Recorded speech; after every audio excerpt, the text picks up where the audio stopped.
Parasites.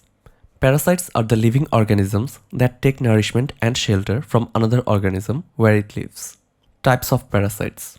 Endoparasites and exoparasites.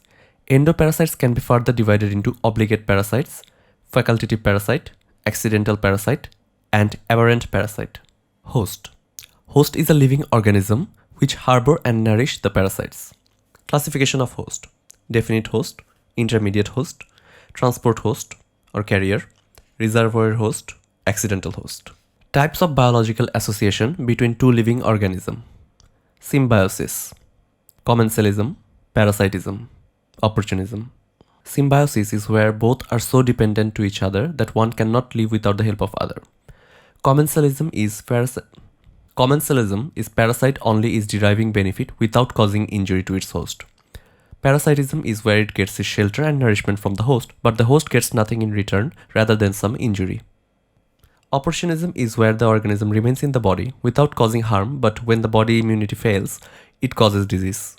Autoinfection is an infection by a parasite when the source is human himself. Parasites that enter through skin penetration. Ankylostoma duodenale, Necator americanus, Strongyloides tarcoralis, schistosomes. Explain why both saline and iodine preparations are necessary for microscopic examination of stool. Saline wet mount is useful for detection of live motile trophozoites and eggs and larvae of helminths. On the other hand, iodine wet mount is useful for identification of protozoal cysts.